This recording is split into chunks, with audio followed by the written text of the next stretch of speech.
ವಿರಾಜಪೇಟೆ ಶಾಸಕರಾಗಿ ಆಯ್ಕೆಯಾದ ಬಳಿಕ ಶಾಸಕ ಎಸ್ ಪೊನ್ನಣ್ಣ ವಿರಾಜಪೇಟೆ ನಗರದ ಸಮಗ್ರ ಅಭಿವೃದ್ಧಿಗೆ 10 ಕೋಟಿ ರೂಪಾಯಿಗಳ ಅನುದಾನವನ್ನು ತಂದು ಸಾಕಷ್ಟು ಕೆಲಸವನ್ನ ಮಾಡ್ತಾ ಇದ್ದು, ಜಿಲ್ಲೆಯಲ್ಲಿ ವಿರಾಜಪೇಟೆ ನಗರವನ್ನ ಸುಂದರ ನಗರವಾಗಿಸಲು ತಮ್ಮ ಕನಸಿನಂತೆ ಶ್ರಮಿಸ್ತಾ ಇದ್ದಾರೆ ಅಂತ ವಿರಾಜಪೇಟೆ ನಗರ ಕಾಂಗ್ರೆಸ್ ಸಮಿತಿ ಅಧ್ಯಕ್ಷ ಮಾದಂಡ ತಿಮ್ಮಯ್ಯ ಸುದ್ದಿಗೋಷ್ಠಿಯಲ್ಲಿ ತಿಳಿಸಿದ್ದಾರೆ.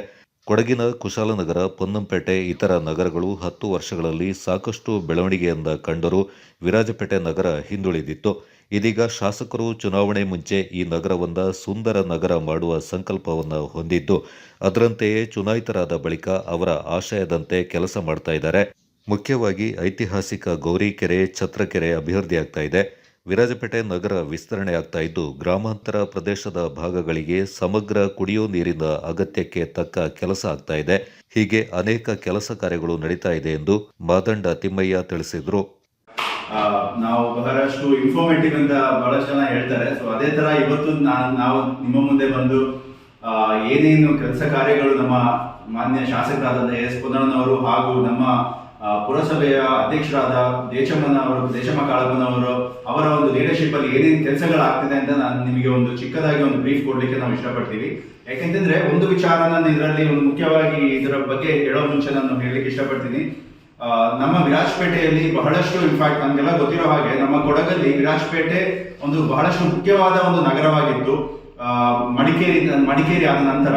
ಆದ್ರೆ ಇವಾಗ ಆಲ್ಮೋಸ್ಟ್ ಒಂದು 5-6 ವರ್ಷದ ಅಥವಾ ಒಂದು 10 ವರ್ಷದ ಹಿಂದೆಯಿಂದ ಆಲ್ಮೋಸ್ಟ್ ನಾವು ಇವಾಗ ಕುಶಾಲನಗರ ನಮಗಿಂತ ಚೆನ್ನಾಗಿ ಬೆಳೀತಾ ಇದೆ. ಇನ್ಫ್ಯಾಕ್ಟ್ ಪೊನ್ನಂಪೇಟೆ ನಮಗಿಂತ ಚೆನ್ನಾಗಿ ಬೆಳೀತಾ ಇದೆ.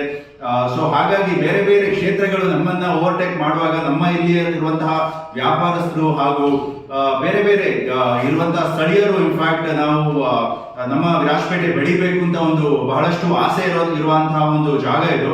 ಸೊ ಹಾಗಾಗಿ ನಾನು ಒಂದು ವಿಚಾರ ಏನ್ ಹೇಳಲಿಕ್ಕೆ ಇಷ್ಟಪಡ್ತೀನಿ ಅಂತಂದ್ರೆ, ನಮ್ಮ ನಾಯಕರಾದಂತಹ ಮಾನ್ಯ ಶಾಸಕರು ಎಸ್ ಪೊನ್ನಣ್ಣನವರು ಗೆಲ್ಲೋ ಮುಂಚೆನೆ ಅವರ ಮ್ಯಾನಿಫೆಸ್ಟೋ ಅಲ್ಲಿ ನಮ್ಮ ವಿರಾಜಪೇಟೆ ನಗರವನ್ನ ಒಂದು ಸುಂದರ ನಗರವನ್ನಾಗಿ ಮಾಡಬೇಕು ಅಂತ ಒಂದು ಆಸೆಯಿಂದ ಅವರು ಇಲ್ಲಿ ಚುನಾವಣೆಗೆ ನಿಂತರು. ಅದೇ ತರ ನಮ್ಮ ವಿರಾಜಪೇಟೆ ನಗರದಲ್ಲೂ ಇನ್ಫ್ಯಾಕ್ಟ್ ಒಳ್ಳೆಯ ಸಪೋರ್ಟ್ ಮಾಡಿ 2,000ಕ್ಕಿಂತ ಹೆಚ್ಚು ಮತಗಳನ್ನ ಕೊಟ್ಟು ಲೀಡ್ ಕೊಟ್ಟು ಇನ್ಫ್ಯಾಕ್ಟ್ ಅವರನ್ನ ಆರಿಸಿದ್ದಾರೆ ಇನ್ಫ್ಯಾಕ್ಟ್ ನಮ್ಮ ಜನತೆ, ಇನ್ಫ್ಯಾಕ್ಟ್ ಜನರು. ಸೊ ಎಲ್ಲರಿಗೂ ಇನ್ಫ್ಯಾಕ್ಟ್ ನನ್ನ ಈ ಒಂದು ಮುಖಾಂತರ ನಾನು ಧನ್ಯವಾದ ಕೊಡ್ಲಿಕ್ಕೆ ಇಷ್ಟಪಡ್ತೀನಿ. ಗೋಷ್ಠಿಯಲ್ಲಿ ಸಮಿತಿ ಉಪಾಧ್ಯಕ್ಷ ಕೆಇ ಹಮೀದ್ ಮತ್ತು ಸಿಎಂ ದಿನೇಶ್, ಪ್ರಧಾನ ಕಾರ್ಯದರ್ಶಿ ಶಶಿಧರನ್ ಮತ್ತು ಸಂಘಟನಾ ಕಾರ್ಯದರ್ಶಿ ಶಾನ್ ಪಾಲ್ಗೊಂಡಿದ್ದರು.